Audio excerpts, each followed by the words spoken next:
Today is going to be a fun one for me, at least.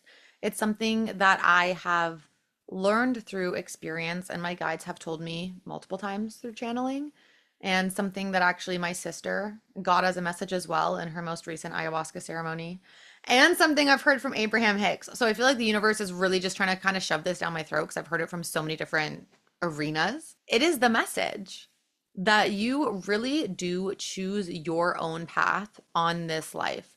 We have certain lessons that we are meant to learn while we're here, but it's our choice on how we want to learn those lessons. So I remember when I was in Costa Rica and I was going through that whole ordeal. For those of you who are listening, this is your first episode. I was living with an addict and also dating said addict, but didn't know he was an addict when the whole thing came to fruition. Um, and I remember channeling and saying to my guides, like, am I meant to be here? Is this relationship actually helping me move through things, heal through things, or am I just torturing myself in the name of someone else's healing? Like, is this actually benefiting me in some way, or am I just like a glutton for torture, basically?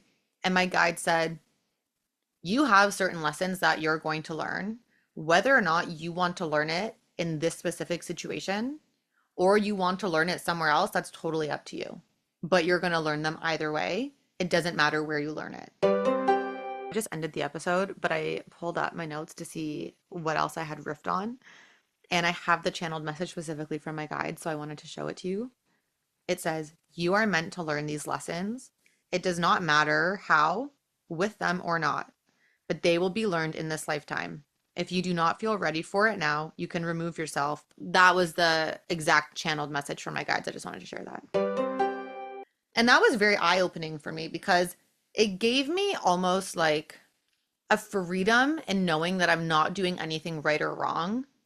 Because part of me was like, well, if I stay here and it's not actually helping me, am I making the wrong choice? Is it sending me further back in life? Did I do the wrong thing? And then the other part of me was like, but maybe it is good. Like maybe I am helping. Like I just was so confused. I wasn't sure. I was also in a dark place myself at that time. Like I thought that I was living my dream life and I really was not. So I was just kind of all over the place confused. And that message of you really get to just decide for yourself was freeing in that moment. And obviously I chose to stay and just move through that because I loved him and I was, trying to make the best out of whatever the situation was. But it's also something that came up again. I'll tell you the Abraham Hicks example. And it's something that I love. And it's also something that has made me feel so great in a lot of the choices I have made. And it's when you come to a crossroads, when you have multiple decisions to make, if one of them doesn't feel more right than the other, then they are all your path. So say you have three things you have an option for. You can go left, straight, or you can turn right. If going straight feels weird, it doesn't feel good, but turning left and right both feel equally good in your body, to your intuition, however you measure, then both left and right are your path. They are both going to serve you in some way, and you just get to pick which way you want to go. And that also was very confirming for me because when I was in London, I was like, do I stay here? Do I not stay here? Do I quit corporate altogether? Do I just get another job? Like, do I go to Costa Rica? Do I go to Bali? Like, I had so many questions. I also wanted to go to the Gold Coast at one point. And having that in the back of my mind of if all of them feel good, you just get to choose whichever adventure you want to go on. Made making that decision way easier and really removed a lot of the overthinking that I was having. So this one specifically, if you're not super woo-woo, but you do struggle with overthinking, this is a really great practice to implement in your day-to-day life. The third thing, when my sister learned it in her ayahuasca ceremony recently, it was just like the universe giving me the message again because she was asking questions about something and she was like, is this right for me? Is this not right for me? Blah, blah, blah. And I had told her, hey, you get to choose. This situation can be right for you if you want it to, or it cannot be right for you if you don't want it to. You get to decide which one you want. Obviously, there was more nuance than that. I'm not going to air her stuff on my podcast. But it was just another really nice reminder of like, oh yeah, There is no wrong path. We're going to get to where we're going to go no matter what. We just get to choose the path and the journey of how we get there. And so if you look at me right now, I started creating on social media in 2017. I started off with a fitness account. In university, I'm going to age myself now, back in 2013-ish maybe, I had a Twitter account. I had The Game, the rapper The Game, following me on that Twitter account, along with I think 3 or 4 other like R&B artists. New Boys was one of them. I can't remember who the other ones were. Anyway, I was popping on Twitter. And then one day I just decided I didn't want it. And I was like, nope, deleted, gone. That was before social media became a thing. Could you guys imagine the path my life would have taken if I had stayed on Twitter and just continued to grow that? Can you imagine if in 2017, when I started my fitness content on Instagram, if I had just kept going and not shifted from fitness to manifestation, not deleted the account and started a whole new one for spirituality, not taken all the hiatuses, not put myself in boxes and really just stayed authentic with my content? Because the only way I blew up on TikTok was because I was talking about quantum jumping. It was a quantum jumping trend. I was literally looking at the camera, darting my eyes back and forth to a beat, and with text of quantum jumping on the screen. I had no TikTok platform. I actually didn't even know anyone else who was into quantum jumping. I was just really into it and posted about it.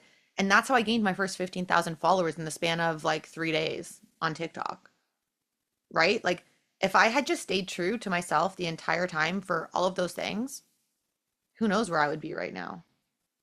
But that doesn't mean that I took the wrong path by removing my Twitter, changing my narrative on Instagram, stopping posting for multiple years, going into coaching instead. Like, none of those were the wrong path because they got me to where I needed to be. Would I have learned all about my shadow and healing my sense of unworthiness if I had stayed in those paths and become a massive content creator years ago? Probably, because I would have been in the spotlight and I would have had likely a lot of people hating on me at the same time as a lot of people loving me. And that probably would have sent me into another dark hole, into another ego death, into another cocoon of transformation, just from a different method, right? So whether it comes from that or it comes from the path that I did take, I was still going to go through it no matter what. I was still going to have to work through my self-worth, through my relationship beliefs that weren't serving me, through all of the other things that were coming up, regardless of the path that I took. So, circling back now, it doesn't matter what path you take. You get to choose your journey. There is no right or wrong. And it really is up to you. Like, we're all going to learn the lessons no matter what. You just get to choose how you get there in the end. So if something doesn't feel off, obviously trust your intuition, don't do it. If you have multiple options that feel good, then just pick the one that seems the most fun. Pick the one that seems like the biggest adventure, or pick the one that, is going to keep you in a place where you feel safe. Who knows? It really doesn't matter. And by safe, like in my head, I'm thinking of myself selfishly. For me, like the adventure would be moving away. The one that keeps me feeling safe would be like moving out but staying home so I have my community and like a grounding presence. But neither of those would be wrong. Also, I'm not even considering these right now. I'm just thinking based off of my past life experiences where I have made these decisions. So I hope you guys enjoyed this episode. I hope it was insightful. As always, please, please, please like the podcast. If you liked the episode, share the episode. If you're watching on YouTube, subscribe. Love you guys. See you next time.